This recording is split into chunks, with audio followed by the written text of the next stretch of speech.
एक छोटे से गांव में रमेश नाम का एक युवक अपनी मां सावित्री देवी और पत्नी सीमा के साथ रहता था।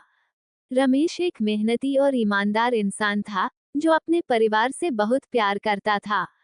वह अपनी मां का इकलौता बेटा था और उसकी शादी के बाद घर में खुशियों का माहौल था। लेकिन समय बीतते बीतते छोटी छोटी बातों को लेकर घर में तनाव बढ़ने लगा। अक्सर उसकी मां और पत्नी के बीच नोकझोंक हो जाती थी। एक दिन ऐसा हुआ कि बात बहुत बढ़ गई। सीमा ने गुस्से में रमेश से कहा, या तो आप अपनी मां के साथ रहें या मेरे साथ। अब मुझे इस घर में नहीं रहना। रमेश असमंजस में पड़ गया। एक तरफ उसकी मां थी, जिसने उसे पाल पोस कर बड़ा किया, और दूसरी तरफ उसकी पत्नी, जो उसका जीवन साथी थी। वह गहरे सोच में डूब गया और उसे समझ नहीं आया कि किसका पक्ष ले। रमेश की मां सावित्री देवी एक समझदार और दयालु महिला थीं। उन्होंने गरीबी और संघर्षों में रमेश को बड़ा किया था। वह चाहती थी कि उसका घर सुखी रहे, लेकिन उन्हें लगता था कि सीमा उनकी परवाह नहीं करती और घर के कामों में भी ढिलाई करती है। एक रात सावित्री देवी अपने कमरे में अकेले बैठकर रो रही थीं। वह सोचने लगी, क्या मैंने अपने बेटे को अच्छे संस्कार नहीं दिए? क्यों वह अब मुझसे दूर होता जा रहा है? सीमा भी अपने कमरे में परेशान थी।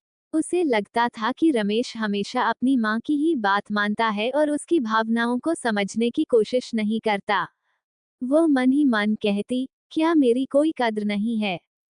क्या मैं सिर्फ इस घर में काम करने के लिए आई हूँ? अगले दिन रमेश ने दोनों को बैठक में बुलाया। उसने बहुत शांत स्वर में कहा, मां और सीमा, आप दोनों मेरे जीवन के सबसे महत्वपूर्ण हिस्से हैं। आप दोनों के बिना मैं अधूरा हूँ। लेकिन आज मैं एक फैसला लेता हूँ। रमेश ने मां के पैर छुए और कहा, मां, आपने मुझे इस लायक बनाया कि मैं एक अच्छा इंसान बन सकूं। लेकिन अब मैं आपकी बहू को भी इस घर की बेटी बनाना चाहता हूँ। फिर उसने सीमा का हाथ पकड़कर कहा, सीमा, तुम्हारी भी एक माँ है, जो तुमसे दूर है। क्या तुम मेरी माँ को अपनी माँ की तरह नहीं मान सकती? उसके इन शब्दों ने दोनों को चुप कर दिया। सावित्री देवी और सीमा की आंखों में आंसू आ गए। दोनों ने रमेश को गले लगा लिया। उस दिन के बाद से घर का माहौल पूरी तरह बदल गया। सावित्री देवी ने सीमा को बेटी की तरह अपनाया और सीमा ने भी मां की तरह उनकी देखभाल शुरू कर दी। घर में फिर से खुशियों की बहार आ गई। रिश्तों में प्यार और समझदारी हो तो कोई भी मुश्किल हल हो सकती है।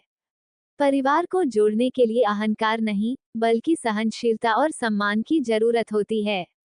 ये कहानी हमें ये सिखाती है कि सही निर्णय वह है जो सबके दिलों को जोड़ सके।